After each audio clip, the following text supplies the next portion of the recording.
You are live and recording. Thank you. All right. Okay, Jim, go All ahead. right, I'd like to call to order the Naugatuck Valley Council of Governments Regional Planning Commission, our meeting of Tuesday, April 6th. And our first action will be the Pledge of Allegiance. Yeah, for the Pledge of Allegiance, I pledge allegiance to the flag, the United States of America, to the republic for which it stands, one nation, under God, indivisible, with liberty and justice for all. All right, Joanna, would you could commence with the roll call, please? Okay. Great. Do we have Jared Heon from Ansonia? Ray Uzinski from Beacon Falls? Gary Giordano from Bethlehem? If you're here, just say yes.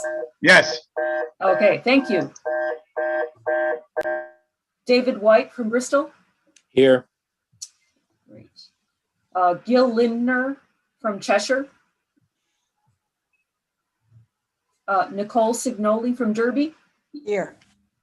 Thank you. Laurie Rotella from Naugatuck? Here. Great, thanks. Margus Lon from Plymouth is not, I know he said he was not going to be able to make it tonight. Gil Graveline, Prospect. Here. Hey, Grill. Jim Baldwin. Here. Ginny Harger from Shelton. Present. Thank you. Jay Caro could not make it this evening. He's from Southbury. Stacy Sefcik. Here. Great, thank you. Kathy Sherman from Wolcott. Okay. Robert Clark Woodbury. Aye. All right. So we have 9 RPC members attending. Tonight's quorum is 6. We do have a quorum. Very good. Do we have any members of the public to wish to make any comment tonight with us? We did not receive any inquiries as of yesterday for public comment. Okay, very good. So there's no members for public comment. We can move to item 2, the administrative items, the adoption of the February 2nd, 2021 meeting minutes. I move the minutes as presented. We have a motion to adopt the minutes as presented. Do we have a second? Second. I'll second that. All right, we have a second by David White. All in favor? Aye. Aye. Aye. Any opposed? Any abstentions? So moved for the adoptions.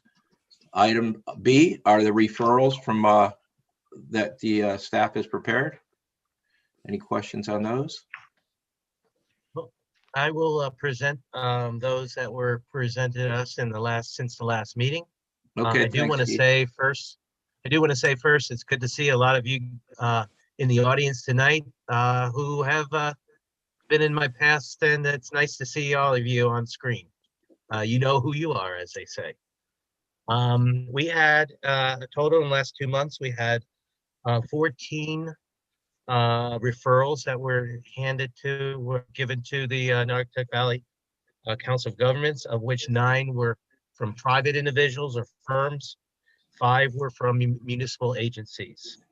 A total of 11 towns. We've received 11 referrals from towns from other COG communities, including 3 from Monroe, 2 from Orange, 1 from Meriden, 3 from Newtown, and 1 from Roxbury, 1 from Southington. These had to do with, in Monroe, there were changes to the mixed-use design district and special development district. There was also a regulation change to reduce parking for indoor recreation facilities, as well as a regulation change to allow accessory outdoor dining under a revised site plan. That might be something that someone is interested in as well. Other towns, in Newtown, we had amendment for signage regulations, amendments for cemeteries, as well as a text amendment reducing setbacks for signage in their special development district. As to our COG communities, we received 2 referrals from Watertown. One for a regulation change to allow for age-restricted overlay zone. So they're looking at that, as well as a map change for that age-restricted zone. So they've not only created the amendment, they've also created the area of the town of which it's going to sit. One last one was in Southbury for an amendment to an existing POD. One of the interesting ones that was done by, that was, I had it for a second, Meriden. Meriden had to change their regulations to allow for places of worship to be allowed in industrial zones as a right, similar to many other industrial zones. They had a civil suit against them, or a Department of Justice suit against them to allow, because they weren't allowing people the right to pray in the places of worship in areas where they would allow accessory industrial uses. This is what came out of that case.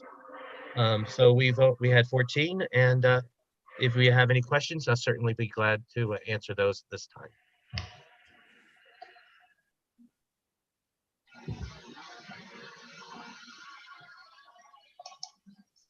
Okay, any questions for Keith on any of the referrals?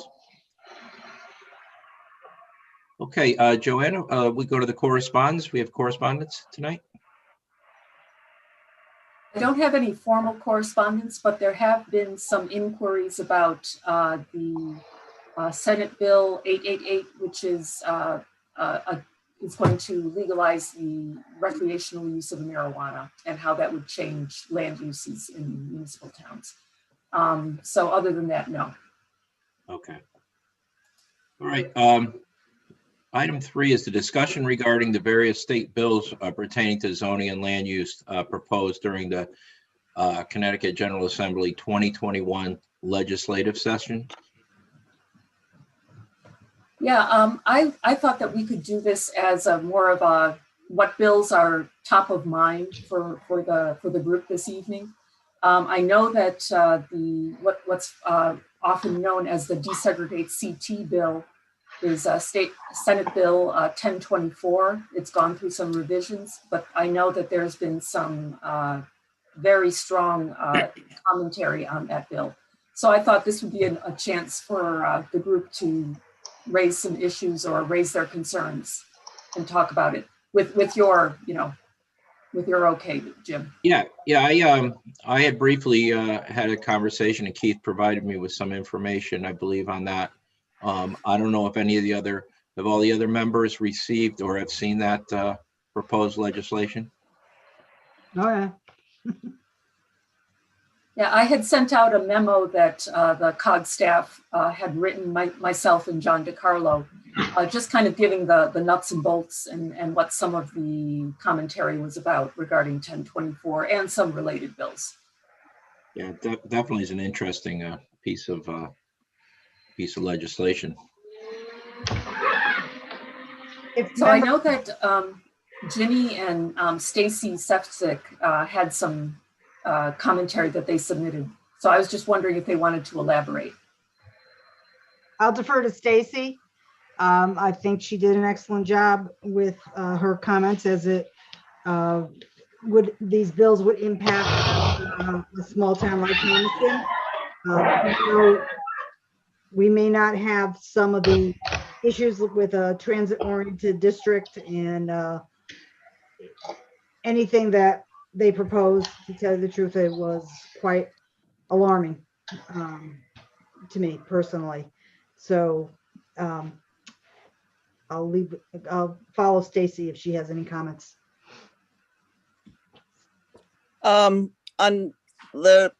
At the request of the first selectman of the town of Thomaston, Ed Moen, I submitted testimony speaking against the proposal as it was written. There have been some changes, but that I have seen, they fixed a couple things, but there's still a lot of things that remain that to our minds are problematic. We had concerns with regard to training requirements and the fact that commissioners, if they didn't adhere to the training requirements, they would not be able to act until they did meet the training requirements. And we felt that this was hard for small towns. And I itemized in one case, there's one commission that we have that is already been operating for more than a year, down 2 people. And I had a commissioner state that if this does in fact become law, then he's stepping down. In which case that commission would in fact empirically not be able to transact business. Just from my experience, I've worked in other towns in Litchfield County. I know a variety of commissions in that area are going to have an issue with that if that were to somehow make it back into the bill. It required, as it was written, if somebody's applying for an accessory apartment, it would have to be at most site plan approval. It could not be special permit or special exception. There were issues with that for Thomaston. I do know many other towns, again, in Litchfield County, for which that would be a problem as well. It required the apartments to be of a certain size, regardless of on-the-ground conditions, which again impacts areas that don't have public sewer or public water and had, if you had wetlands, if you had ledge, if you had any other difficulties, that impacts whether or not you can have an accessory apartment. But that would not mean anything for this regulation. It required that all commissions in every town permit cottage food establishments. Again, as of right, most towns that I've worked in have that as something that's under the home-based business vehicle, usually with some sort of special permit. So basically you'd have to be allowing a business into a residential neighborhood as of right. There was also, I think for my mind, one of the most concerning things, the fact that it attempted to address the issue of nonconformities. And right now, pretty much as a CEO, if somebody says, oh, I never intended to abandon it, okay, I have to take them at their word. So there is room there to improve that. However, the way it went, the way this is going about it is that it has to be done by a cease and desist order. Okay, fine.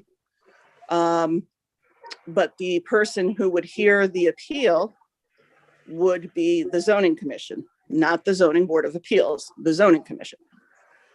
So you have a situation where the zoning commission could be issuing the cease and desist and also hearing the appeal of the cease and desist, which is totally against the idea of procedural fairness, number one. Number two, there's no vehicle. P&Z does not hear appeals. So, okay, how does that run? And there's really no guidance for it. So that was problem number two. No, main problem number two, I would say, that we had with that.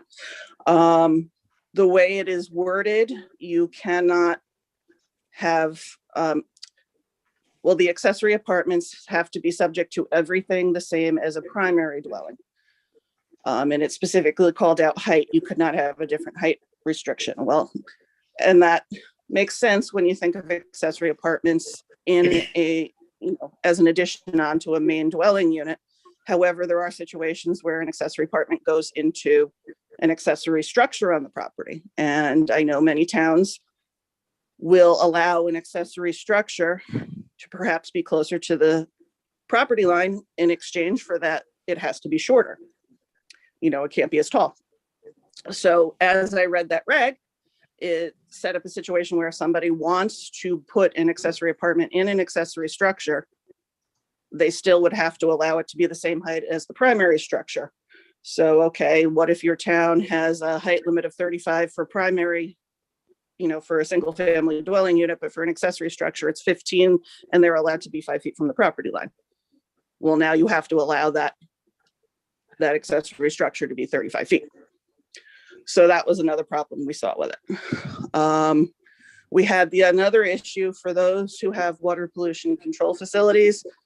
That portion of the reg specifically said that you could not charge a connection fee for an accessory apartment. If it is within a primary structure. If it was in an accessory structure, you could, but if it was in a primary structure, you could not. The bulk of accessory apartments are in primary structures, in my experience, and our WPCA charges a $2,000 one-time connection fee, and we would therefore not be able to recoup those costs. So that was a major problem for WPCA. I think that's probably most of what I said. I'm going off of memory here. That's pretty good. I have a couple comments I could make. I testified at 5 hearings. One of them was the longest one that went 24 hours. And I could only submit testimony in writing. But the first one was before the Planning and Development Committee on February 18th. And one of my comments was if state legislators really wanted to improve housing opportunities and provide for the creation of more affordable housing units, I had 2 suggestions, and one was to revoke or at least reduce the 40-year deed restriction to a more manageable set aside, such as 10 years. I don't think that that 40-year deed restriction has ever really been giving anybody any incentive to do anything. And I'm surprised that we have some affordable housing units based on that. And the second suggestion was to give those seeking housing the wherewithal to afford housing by not burdening a potential employer with more taxes, which could work against business expansion and the need to hire additional workers. I was a little concerned about the bill not including any language identifying where these tax dollars would go and what they would be used for. And then on March 4th, I testified before the Housing Committee. And on that one, it was Senate Bill 87. The name of it was an act concerning certain protections for group and family child care homes. And it wasn't until you got to line 64 that the language included changes in 9 areas. Cluster developments, opportunities for multifamily dwellings, housing choice, housing to meet needs identified in the state's consolidated plan, creation and transfer of development rights, the chance for variance of density limits, a prohibition for the continuance of any non-conforming use, building, or structure at the time that the regulations would have been adopted. And I had asked, why are these included in a bill where the statement of purpose says the bill is to clarify and enforce protections for licensed group care, child care homes and licensed family child care homes, and prevent landlords from placing restriction on the operation of such homes. And I was a little concerned about the transparency of not being there at all. Then on March 15th, there was the Finance, Revenue, and Bonding Committee met, and my comments had to do with 3 Senate bills and 1 House bill, and some of these bills seek to establish the statewide tax on real property, a statewide monetary assessment to encourage affordable housing, and a 2% state property tax on the portion of assessed value of over $1.5 million. And I really didn't feel that that was appropriate. And then just 2 more. On March 15th, this was the public hearing before Planning and Development that went 24 hours. And I was concerned about some language in House Bill 6611 about that statewide need for affordable housing. It said that the determination would be based on something called a data set published by HUD. My question was, the bill does not state the date of the data set, so how should we assume that it would be the most recently published? And how often is that data set updated by HUD? In House Bill 6612, they talked again about development rights and the variance of density limits. And it seemed that that would not require the approval of a planning and zoning commission. In House Bill 6613, there was language that indicated that accessory apartments in a building with 4 or more dwelling units would be permitted by right. And also, an accessory apartment could be detached from a proposed or existing principal dwelling and located on the lot of the principal dwelling. And my concern was there would be no way that an abutting property owner would have the chance to comment, and I felt that was inappropriate.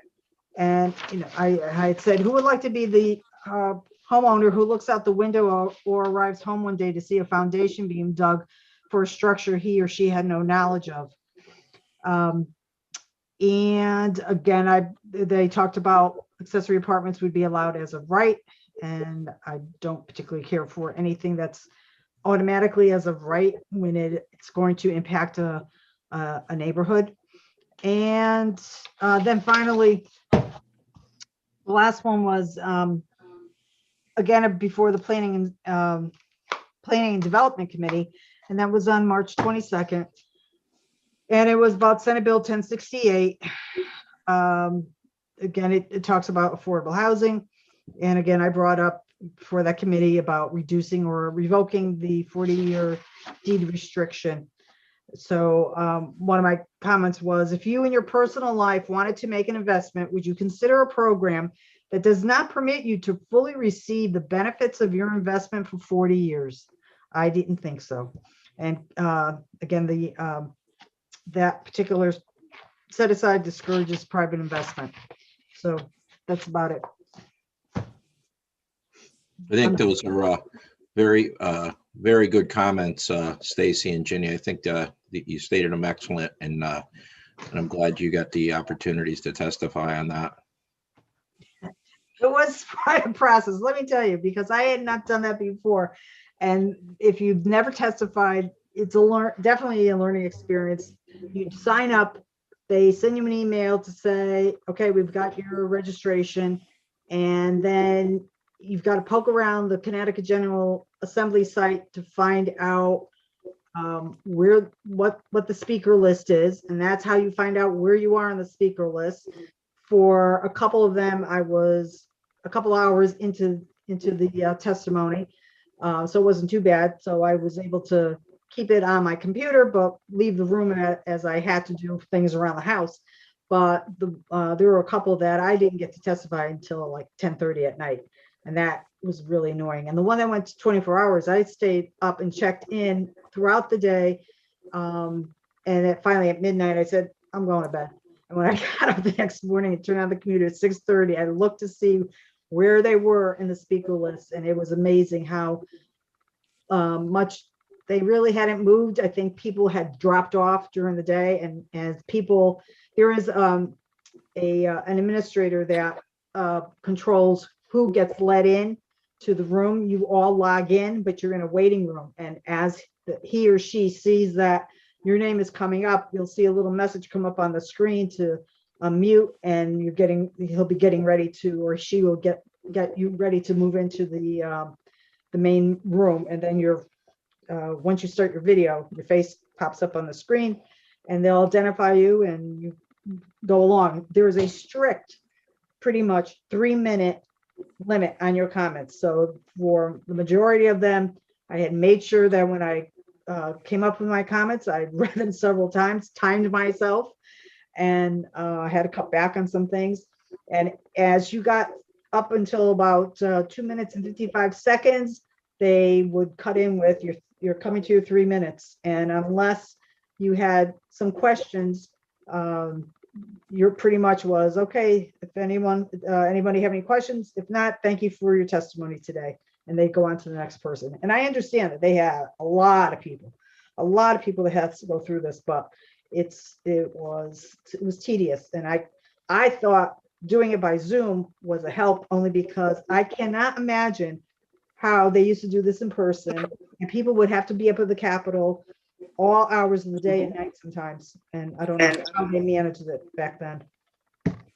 So, but if anybody thinks that some of these proposals are not ones that could affect them, I would think be sadly mistaken. I would encourage everybody to read. One of the things I want to point out is the chair of our Board of Aldermen was so upset about some of the things that he had read. He got in touch with the Connecticut Council of Municipalities, and the head and 2 other staff people came down to the Board of Aldermen meeting about 3 weeks ago and went over things with us. I thought they downplayed everything, and our chair was upset and felt that, who are you looking out for? I thought this is the Connecticut Council of Municipalities. Why aren't you advising us as to this is coming up? And he was pretty perturbed about it. And I have to agree with him. I didn't think that they had a good explanation of how they managed to work with Desegregate Connecticut, the relationship between the woman who runs Desegregate Connecticut and her husband, who is the chair for the CCM, the Board of Directors, was brought out. People weren't afraid of that, and they just didn't care for that at all. So, and they didn't care for the fact that apparently municipalities were advised that the study group was going to be formed, but I don't know how much not feedback, but they followed up on who indicated they were interested and who didn't.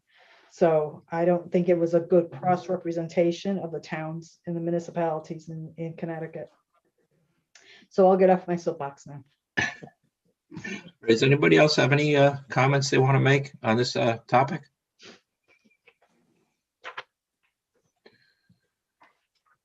It is a lot to digest going I on. forgot, if I may, I forgot to mention that one of the things is that if somebody were to come in with an accessory apartment application, traditionally now, if someone comes in with a zoning permit application, but they have violations on their property, most towns have it in their language that you can deny the zoning permit if it will not correct the violation on site. You would not be permitted to do that if the person is coming in with an accessory apartment application. So basically they could have a glaring zoning violation causing a great amount of disturbance to the neighborhood's health, safety, and welfare, and I would not be able to turn it down. I'd have to still grant it. One other thing, if I can bring it up, we have, of course, the daily newspapers, the Connecticut Post for our area, then we have Register, but I look at the headlines online and that's about it. We do have a weekly paper, the Shelton Herald, and it's part of the Hearst family of newspapers. And last week there was an editorial that appeared in the last week's edition, and it was titled "Changes to Zoning Laws Worth Supporting." And so I submitted a letter to the editor this morning, and it's already online. But I had said, it was in our local edition. I suspect it was in its sister editions throughout the state, which I was told, it was up to those local editors to decide whether or not they wanted to run this as the editorial or some other one. They were given a choice of two. And the local editor decided to run this one because he said this was a lot less onerous than the other one that they wanted, which was on a different topic altogether. But I had indicated, I thought, what misguided legislators seek to implement are zoning regulations that the state feels are appropriate for a town, not what local residents feel, want, or need. Well, quote, giving people more freedom to make decisions about their land, quote, could be considered laudable what an individual property owner might consider a suitable use for their property may be entirely unsuitable for the neighborhood due to the property size, location, access, noise, traffic volume, etc. So there were a lot of points that I just pulled out and gave my opinion as to why I didn't feel that that was a good way to go. And I said, I felt state legislators should be spending more time giving those seeking the housing the wherewithal to afford it and improve our state's economy and availability for employment. So if anyone wants to look into that, but I never expected for the last 2 months to have to spend all this time on this particular topic. I really think they're pulling a lot of sneaky stunts up in Hartford. There are these dummy bills that one state rep brought up and was very pointed about it as to, you got these dummy bills that are just waiting in the wings, apparently, for language to be put into that. And it was apparent as I started looking at more and more of the bills, the same kind of topics were in more than one. And I felt, oh, their game plan is, well, this bill gets shot down or it doesn't get out of committee or whatever the process is, maybe we'll have a chance of getting that language approved in another bill. So I just think the whole process is shameful, as well as the topic. So, okay, now I'm really done. All right, thanks. Anyone else on the discussion on the topic? Bob? Yeah, there was something I saw as a potential positive, which came out of the memorandum that our first selectman received. And that was item 5, new requirements on qualifications of certain land use officials. I agree in general with the concept, but I think that it's a bit much in saying that we have to have yearly training. While I was on the registrars or deputy registrar of voters, we had to be recertified every 4 years. So that the idea of having to be trained every year is just too much. I definitely agree that members of land use boards and commissions need training, certification. I've seen too many who simply sit there at meetings and virtually say nothing and then raise their hand when it calls for a vote one way or the other. I agree that the ZEO ought to be certified from Casio. I have no problem with that.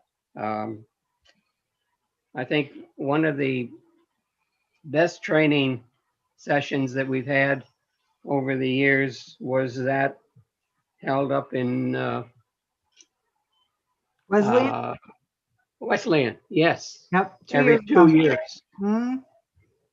And I think I know that not everybody on my commission goes to it, but I think everybody ought to take, that ought to be part of it.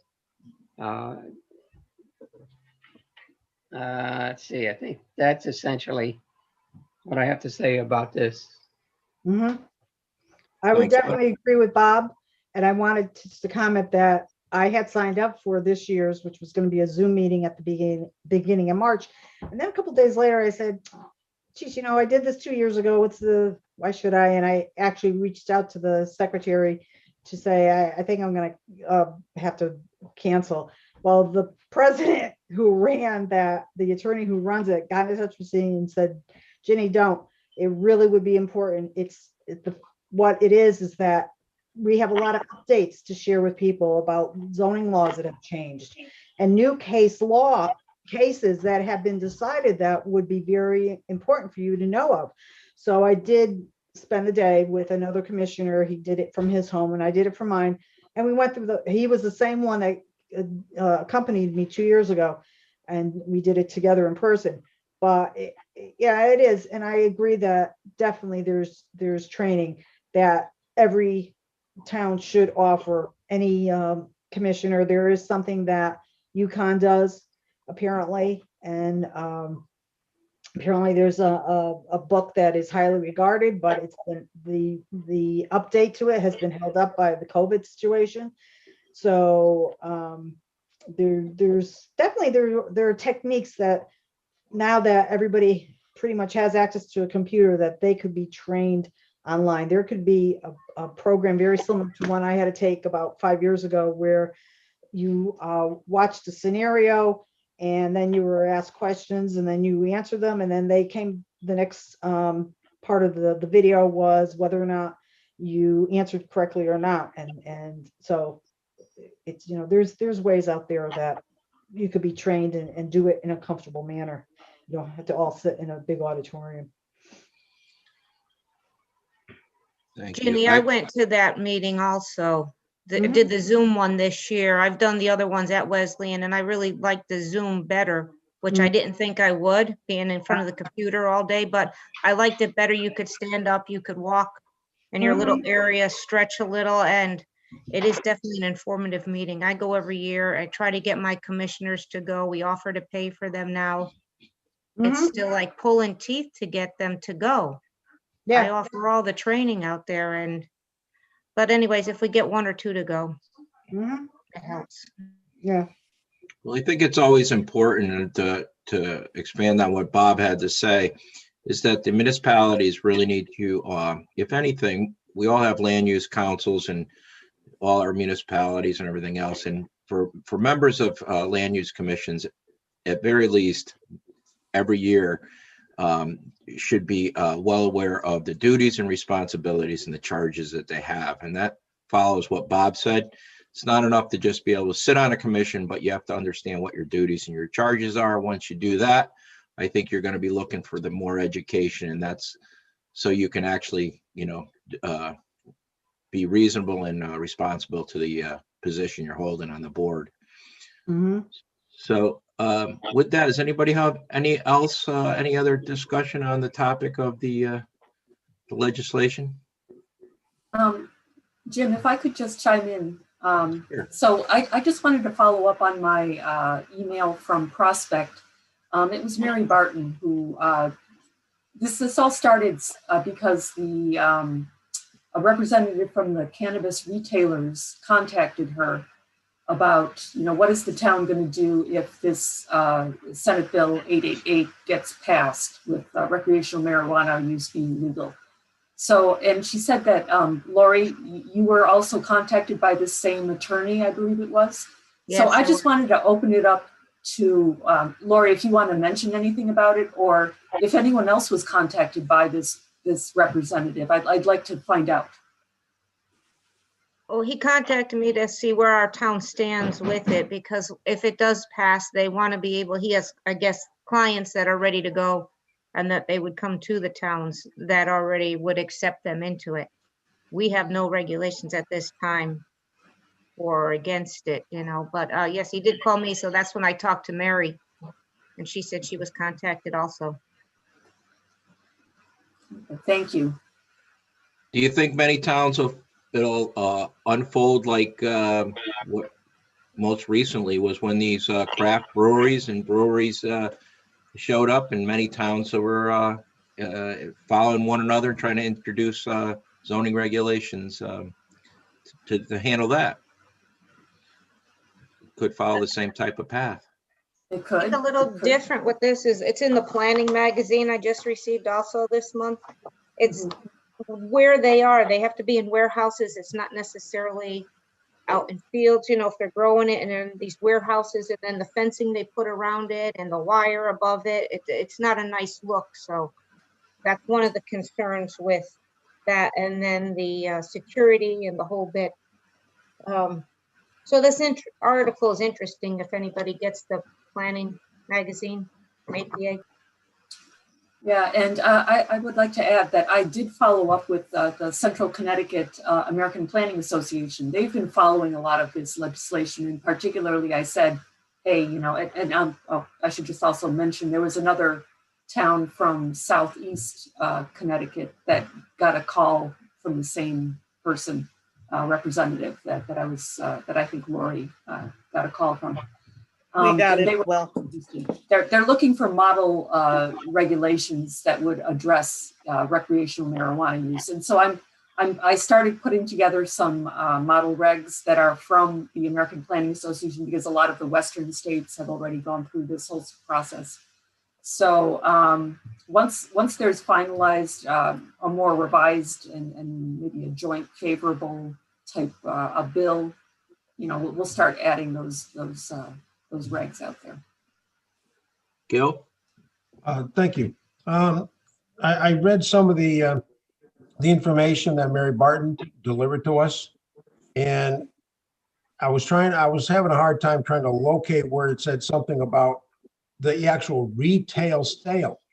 It went on and on about who can grow it, where, et cetera, et cetera.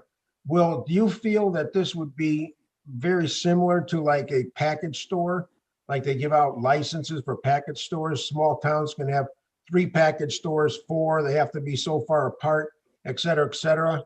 They did mention some type of a lottery, but I couldn't find the word retail from what I was reading. And that was, I mean, way down the food chain where we are, I am, is the fact that it's the retail end of it.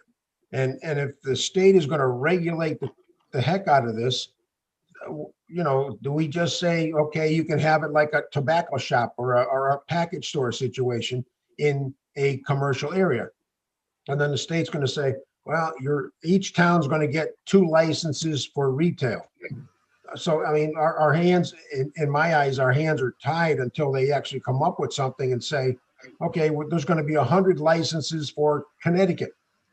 And then put it on a lottery situation, and then each town can have 1 spot, you know, something like that. That's what concerns me the most is the retail end of it.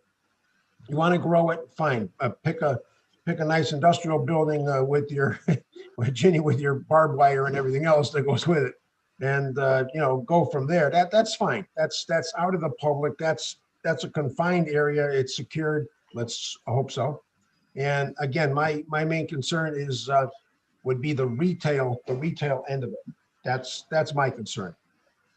So thank you. Good points there, Gil. Thanks. Anyone else on that topic? Joanna, is there anything else you want to add on that topic? No, I'm waiting to find out what the final bill is, because, you know, that there's all kinds of different ways this can go. Okay. So I just wanted to get a feel for how many other people from our towns have gotten a call from this representative. Okay, great. All right, we'll move to item 4, the roundtable discussion of local activities. Let me I'll just start this off with Seymour. We're just a busy Valley community with all sorts of things. The real estate market, I'm sure everywhere in the state is red hot right now. So, you know, houses are starting to pick up a little bit under new construction, but unfortunately, I know the prices of materials are skyrocket right now due to the pandemic. So it's just a lot of different things, but at least we still see, you know, the economy moving a little bit. So that's about it from Seymour. We could go to Dave. You want to? Yeah. Jump in? Actually, I have just one thing that I wanted to mention.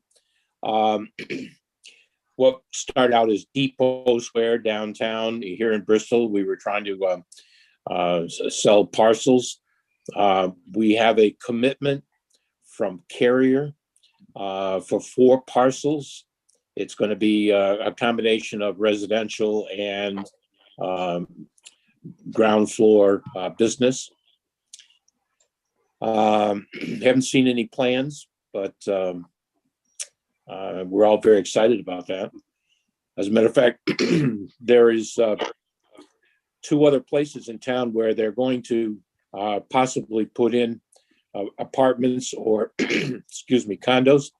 One is the old Sessions building, which is on section of 72. And the third would be a potential for the old Webster office building, which is 10 Main Street. It's on the corner of Main and and South Street. So we've got a lot of apartments. What I don't see is anything leading to affordable housing. Most everything that I'm looking at here in Bristol is market rate. And that's it. All right, thanks, Dave. Lori?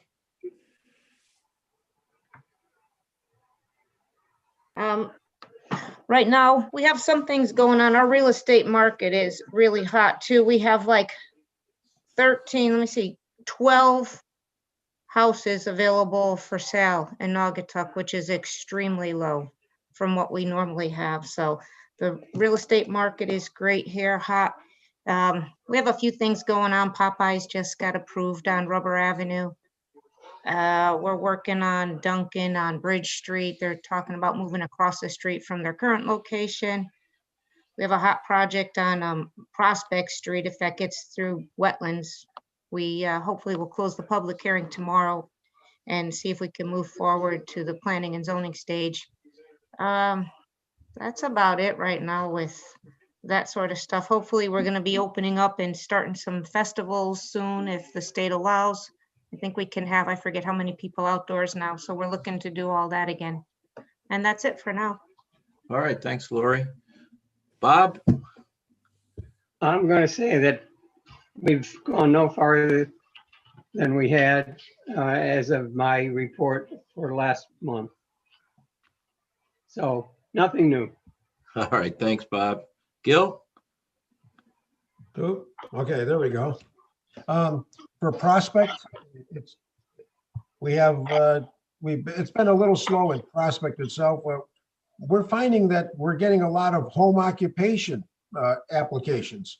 People are discovering that they can sit home and make money for some reason. I can't figure that out, but and quite a variety of different situations. So long as they adhere to our little box of rules, it is quite interesting, a lot of online distributors, so, and a couple site plans that for industrial, they're rearranging some of the lots a little bit, nothing earth shattering. And I have a question for everybody. Detached garages. Does anybody have a problem with putting a bathroom in a nice brand new detached garage? Person has antique cars, he wants to work on his cars, take down his old garage, put up a new garage, and he wants to put a bathroom in there. Don't do Next step, it. next step is an accessory apartment. Slide right in there. Well, my opinion, there's nothing wrong with having a bathroom available to you. Yeah, it kind of saves vegetation. It's the living quarters of the bedrooms that get us, but a bathroom, I would never deny anyone a bathroom myself personally. Yeah, we just have to keep an eye on it, that's all, Yeah, and I thought that it's a kitchen, a cooking facility that makes it a dwelling unit. Yeah, well, you need three things actually, but I know what you mean. So. Hey, Bob? All right, thanks, Gil. Jenny? Thank you. Just to back up on that garage, for the first time in ages, we had a request for like a 60 garage on the backyard of a house that had a lot of people.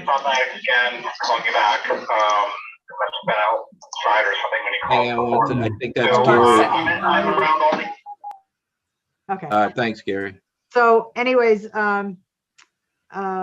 we approved it. We said you could have heat, but no toilet facilities. And he didn't care. The reason why he wanted such a big one was that he had antique cars. And I had asked, our zoning administrator, because he had done the initial contact, and does he show these? He goes, no, he never takes them out. He just wants a place to store them and work on them. I guess it's something that he inherited from his dad or something. So, but in Shelton, we did approve a 30-unit apartment house that is kitty corner across from City Hall. As a matter of fact, it's the second phase of 2 apartment houses that One is on Howe Avenue, which is on the main drag, and this is behind it. And the developer did an excellent job on the first building. He had come in a couple of years ago with this as one project, but then he decided to split it up into 2 phases. And we were very happy at how he did the first phase. Up on Bridgeport Avenue, we used to have a Ruby Tuesdays. They lost the lease, and a restaurant called Marketplace, which is, I guess, in other places in Connecticut that people may be familiar with, have received approval to come in. They modified their site plan. We gave them approval for some outdoor patio space. And then we did approve a 6-lot subdivision at the beginning of March. We did approve a new 10,170 square foot retail building on Bridgeport Avenue that had previously come in about, I think, 3 years ago, and it was denied at that time. But there were some changes made, and the makeup of the commission changed, and the person that was the major opponent of this is left the commission last year. So they might have felt that they had a better chance of getting it passed. And when it was denied 3-3 vote, so 1 vote could have gone and it had it approved anyways when it was originally presented. We did have a new 47 unit apartment building approved for River Road on the way down to Stratford, and that developer is going to include 6 affordable housing units in it. And there wasn't too much that we had to do to get it. We asked, are you going to include anything? And I guess he said, yeah. But the big discussion that Corporation Counsel and the zoning administrator had to come back to the commission is to verify what the state affordable housing statute says as to can the landlord determine and say, no, it's only like the 1 bedrooms that I'm going to offer as affordable housing. And our thought was, well, if you have somebody comes in and they need a 2-bedroom and they can qualify, can you deny them access to a 2-bedroom? So that's what they have to get back. Staff has to determine with Corporation Counsel, and talking to I think the gentleman's name is Mr. Santoro up in Hartford, and that's about it. All right, thanks, Jenny. Nicole?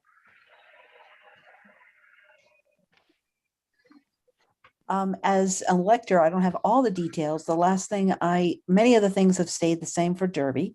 I do know that I attended the last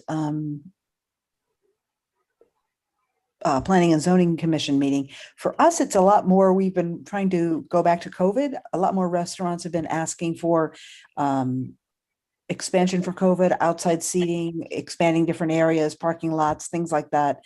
So that's what I really took away from the last Planning and Zoning meeting. I know that the south side of Main Street and I think some of the other buildings are kind of on hold right now, in between other things that are happening in the city, but that's about all I know. All right, thanks, Nicole. Gary? Oh, it's just nice and quiet up here in Bethlehem. That's the way we like it. All right, thanks, Gary. Stacy? Thank you. We've been working mostly on lots of text amendments and stuff. I'm trying to think. We have an application being heard tomorrow night for outdoor live entertainment, I should say, at our new brewery, our Clocktown Brewery, which, personally I think is a great idea, but that's me. Let's see, what else? Other than that, it's been like everybody else says. It's been very. The real estate market's been buzzing. We only have like 7 listings on the for Thomaston on realtor.com. We normally have 40 to 50. And I do know a couple of realtors in the town who have said it's just been incredibly busy. A lot of things going on residentially in terms of people putting in pools and doing additions. stuff like that. But any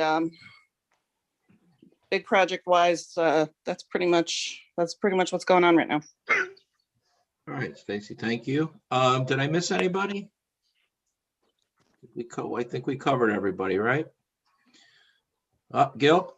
If you'd like a little bit for Waterbury, I worked in Waterbury, so I know Bob Narney isn't on tonight, but we're seeing new homes being built in Waterbury. We must have 24 brand new single family homes, and I just took 4 permits for 4 duplexes. So we're seeing a lot of activity really for brand new homes, which we haven't seen in a long time, I have to say. And we're seeing a lot more activity for Waterbury downtown. They're starting to convert some of the commercial buildings, like an office building, into apartments. 1-2 family apartments, and I've got quite a few permits for that. So we're starting to see the pendulum swing from commercial business back to more residential units. So I just thought I'd mention that. But that's for Waterbury. So thank you. Thanks, Gil. Thanks, Gil. Gil, if I could ask a question? Of course. Yeah, so I usually drive down Freight Street to get to work when I drive down. And I have to say, it's amazing to see those former factory buildings down. It's just amazing, really amazing. And it'll, in another week or two, that'll be all leveled off right now. And there's another building behind there that's we're trying to knock down also, which is going out to bid probably the end of this week. So that'll really clean up that whole side of the street between West Main all the way through. To me, it's a big development opportunity there. To me, that's sad. It's sad that something couldn't have been done with those old buildings. I don't know. I agree, but I'll be honest with you. I wouldn't walk in that building right, at this time. Maybe 10, 15 years ago, they had a few occupants, but it just deteriorated to a point where it didn't take much to knock it down. Let me just put it that way, So we drive down Freight Street, we see the big brick wall. Everything behind it was falling down. So, but again, Joanne, thank you. Yeah, you're right with Freight Street. I was going to mention that, but figured I'd leave it for a surprise for next time, So, but yeah, I'd love to see a big complex, something like that in there. That'd be great. It really would. Thank you. Thanks, Gil. All right. Okay, that handles our roundtable today. We'll move to item 5, the update and regarding the regional plan of conservation and development. Yeah, so I'll discuss that a little bit. So we haven't had much movement on that. However, we, the Naugatuck Valley Council of Governments, have just hired a new assistant planning director. And we're in the process of considering a few other candidates for another transportation planner and another regional planner. So we're hoping to have more staff in order to really get this process rolling. So that's what I have on that. That's great that's moving forward and expanding a little bit. Yeah, we need the help. Very good. That's great. So that's what I have on that. All right. How about the update regarding the long-term recovery committees? Yeah, so I'll also give you that update. So a lot more unmet needs are being submitted through these online forms. The number one right now, well, first of all, there's a lot, as you all know, a lot of focus on vaccinations and vaccination protocols and places to be vaccinated. However, there still is a lot of people in need. The number one need that the people who do have COVID, those case numbers are going up, and those people, the community resource coordinators that work to help get those needs met, number one need is food. Food security is still a big issue for these people. The other big issue is with the cultural arts organizations. They usually have to do their planning about 6 months to a year out. And they're just also finding it difficult to to do their programming outside because they need to have a whole bunch of other measures to accommodate that outdoor venue. One thing that I had not thought about was, managing with the ticks, crossing a state road, renting tents, marquees, things like that, PPE. So they're really in need of like short gap measures or short loans to help them bridge that gap with programming. So that's something that they're addressing. The other thing is that the philanthropy and finance community is asking the state to put together a one-stop website for all the different funding and capital programs that are available to small businesses, arts organizations, nonprofits, all that kind of thing, because it's coming in from all different directions, and they would just like to have one place that they can direct the people who apply for their grants to say, hey, we've got this available, we've got that available. So that's what we're seeing right now. And that's the end of my report. Thanks. That makes a lot of sense there. Does anybody have any other items? You have anything else, Joanna or Keith? No? I do not know. Okay. I Any do have other a question. members? Sure. This format of the Zoom, are we going to continue this? I don't know about anybody else, but I do like it. I feel we get a quorum. I don't know if this is the place to talk about it at this time, but I do like this format. Even if we go live again, could they do a hybrid of both, or is that being thought about? We're open to it. We've been following the guidelines for, as far as the NVCOG offices, we've been following the guidelines for the state and how they're opening their offices. Right now in our offices, we allow, I think at most 10 people in the building at one time. So, and I know that with the NVCOG monthly meetings with the chief elected officials, they do have like a hybrid right now where some chief elected officials do come in to the meeting.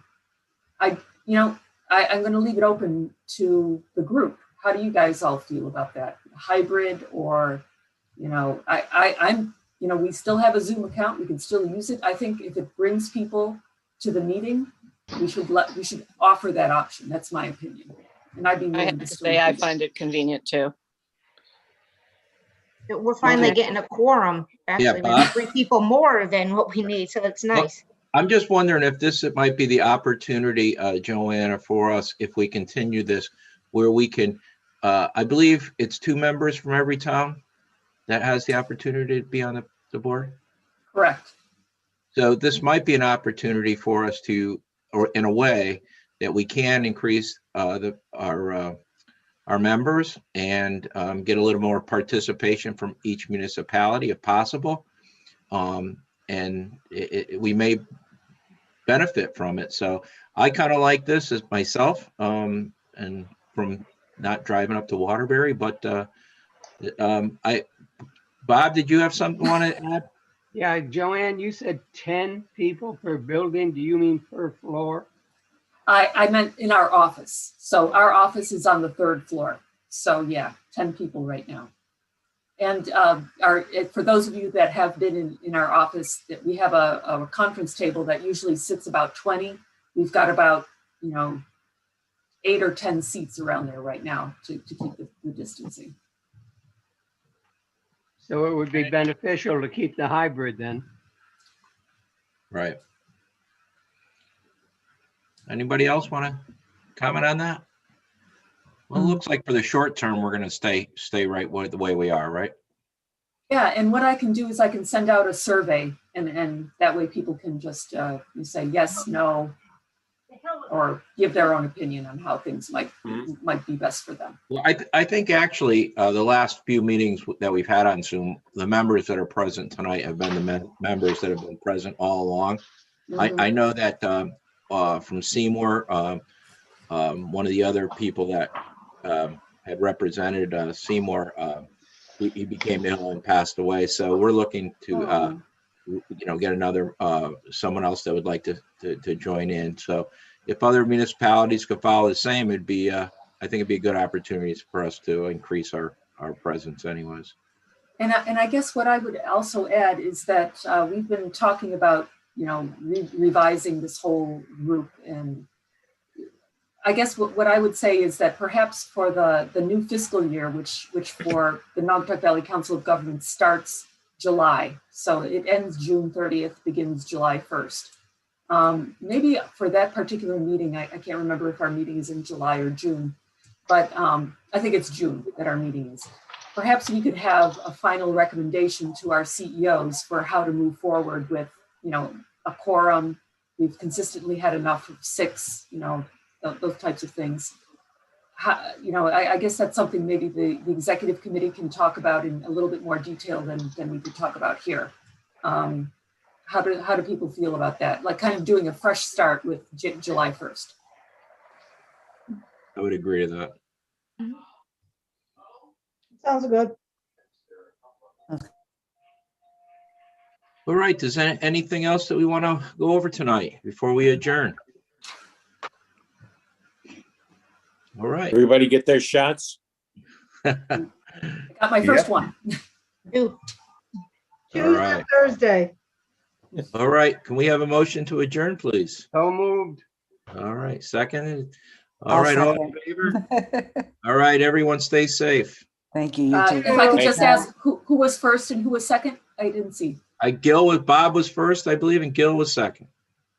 Okay, great. Thank you. All right, thanks. Good night.